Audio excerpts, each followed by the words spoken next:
Hi, this is Paul again. I've got another new video to show you, and I'm calling this the amazing graphene geometric order. In the last few years, I've put a lot of research into a system I call CubicWonder. CubicWonder are two cubes that are sliced into 40 pieces. And one cube is called the Bucky Cube and the other cube is called the Plato Cube. And we get amazing results from this geometric system.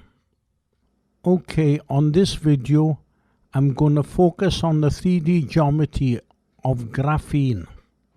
So I'm going to start by showing you a Bucky Cube and a Plato Cube outline how they extend in the string. Now look at the top cube, the outline. I show two 24-ball rings, and that's on the Plato Cube.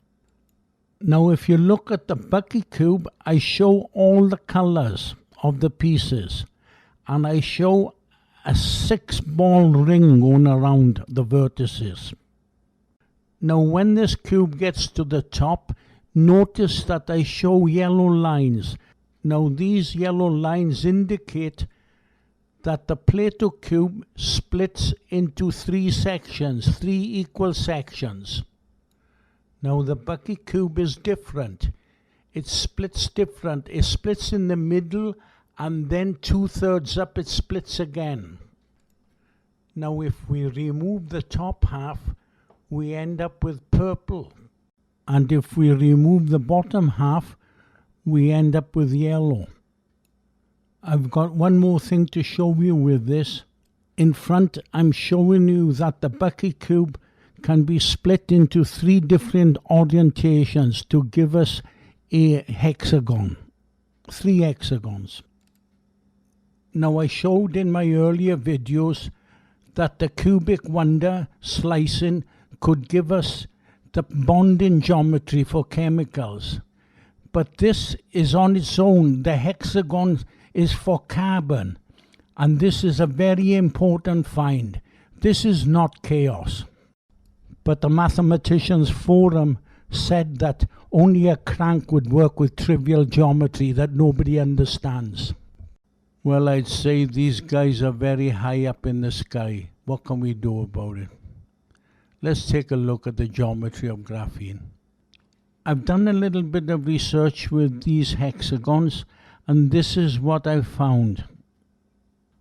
I found by arranging the hexagons as shown, the spheres of hexagons do not have any duplicates. This is a nice arrangement. So this is basically the two-dimensional array of hexagons for carbon fiber. And this can go to infinity. Now this is basically a 3-dimensional arrangement that gives you a 2-dimensional array of hexagons. Now because this is a cubic arrangement, it can go in 3-dimensional space for more 2-dimensional arrays. And as I showed earlier, we have 3 hexagon orientations. So these dimensional arrays can go in 3 different orientations. This should be very easy for people that work in 3 dimension. Okay, I've showed how to make a 2-dimensional plane of hexagons. But we can also make spherical hexagons. Let's take a look. Okay, in front I'm showing you a set of 3 on the top and a set of 3 on the bottom, and it's wrapping around a truncated octahedron. Now what's amazing about this animation is that I'm using the correct amount of balls to wrap around the truncated octahedron, and there are no duplicates, so the molecules are perfect. Okay, I'll give this a spin around and you can see how the molecules are all spot on. There are no duplicates. So this is a good method of producing something with no duplicates. Okay, let's see if we can do the same with a bigger polyhedron.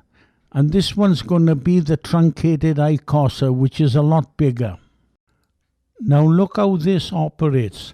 The 3 hexagons around the top center produces the hexagon in the center. Now we get exactly the same on the bottom because they are 180 degrees about. Now what's amazing about this method is that any spherical polyhedra can be produced by just changing the dihedral angles. Now as you can see in front, the truncated icosahedron doesn't have a full set of molecules, but we can arrange something else. I've done some more research and I found this can be arranged with red molecules in a different orientation.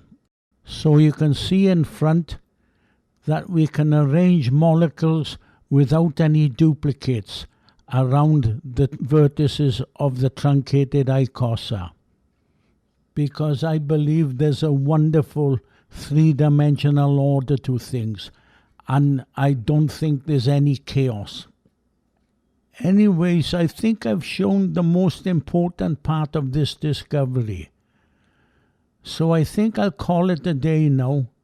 And to those that think order is better than chaos, thank you very much for watching my video.